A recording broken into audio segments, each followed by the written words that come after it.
Assalamualaikum warahmatullahi wabarakatuh. Saya Himatul Aliyah, NIM 201200086. Di sini saya akan mempresentasikan tentang metode-metode strategi pembelajaran. Kali ini akan dibahas mengenai macam-macam strategi pembelajaran. Dengan begitu, Anda, terutama para pendidik atau guru, akan lebih mudah dalam menentukan strategi pembelajaran yang tepat kepada peserta didik atau siswa. Secara umum, strategi pembelajaran adalah suatu rangkaian rencana kegiatan yang termasuk di dalamnya penggunaan metode dan pemanfaatan sebagai sumber daya atau kekuatan dalam suatu pembelajaran.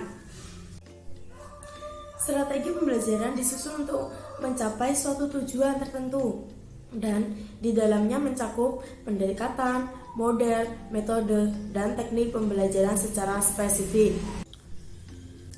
Dari pendekatan pembelajaran yang telah diterapkan selanjutnya diturunkan ke dalam strategi pembelajaran Newman dan Logan, yakni Abin Samsudin Makmun 2003 mengemukakan 4 unsur strategi dari setiap usaha, yaitu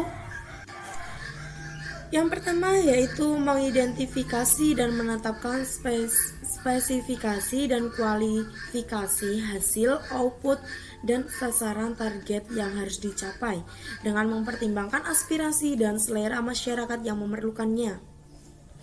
Yang kedua yaitu mempertimbangkan dan memilih jalan pendekatan utama basic way yang paling efektif untuk mencapai sasaran. Dan yang ketiga, mempertimbangkan dan menetapkan langkah-langkah atau step yang akan ditempuh sejak titik awal sampai dengan sasaran. Yang terakhir, mempertimbangkan dan menetapkan tolak ukur atau kriteria dan patokan ukur atau standar untuk mengukur dan menilai taraf keberhasilan usaha. Dan untuk lebih jelasnya mengenai pengertian dan definisi dari macam-macam strategi pembelajaran, simak penjelasan lengkap sebagai berikut. Yang pertama, strategi pembelajaran ekspositori atau SPE.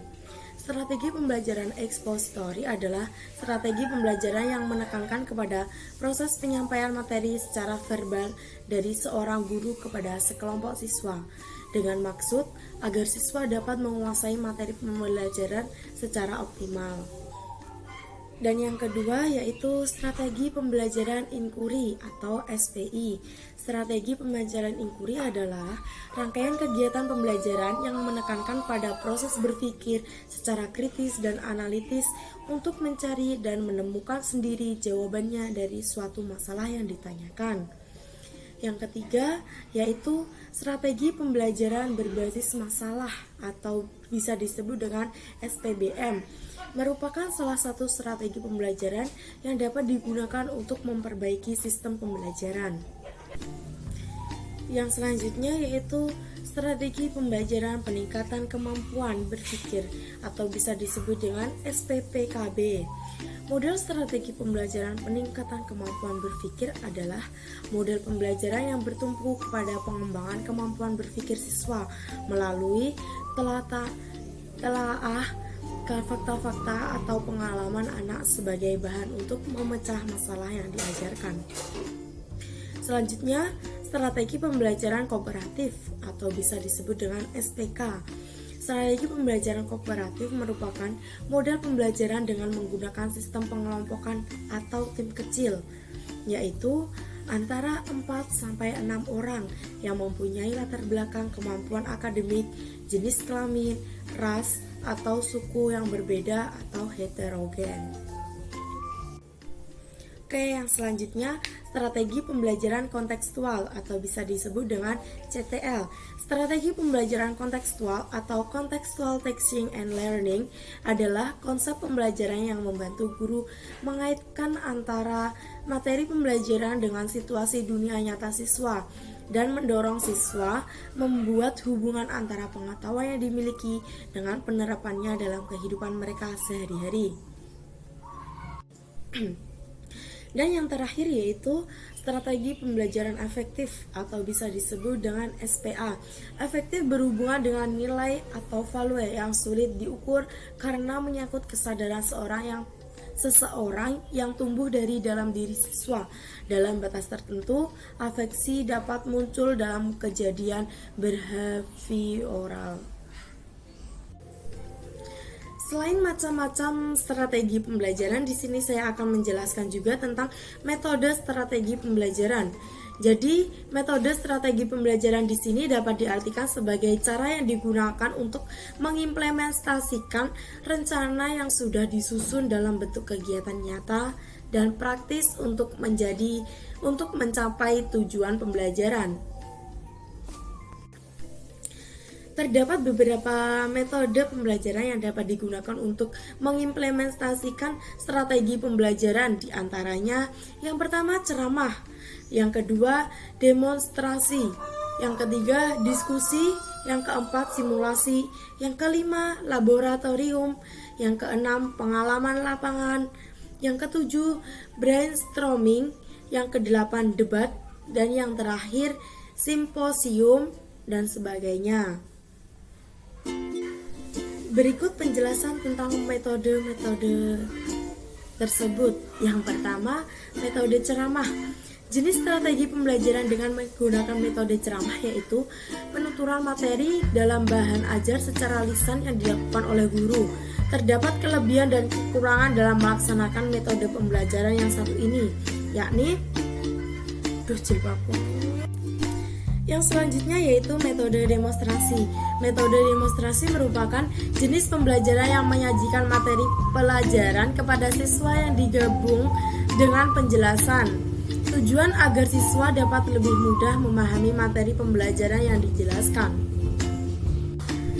Namun, metode demonstrasi juga memiliki kelebihan dan kekurangannya. Kelebihannya yaitu siswa tidak akan ketinggalan pemahaman karena penjelasan disertai dengan latihan. Yang kedua yaitu proses pembelajaran juga akan lebih menarik karena siswa tidak hanya mendengarkan. Dan yang ketiga yaitu dengan proses mengamati, siswa dapat mengembangkan pola berpikirnya dalam menghubungkan antara teori dan praktik. Kekurangan dari metode ini yaitu memerlukan persiapan yang lebih matang dari segi bahan, peralatan, dan juga bahan dan tempat. Karena jika tidak, justru akan berdampak pada tidak efektifnya proses pembelajaran.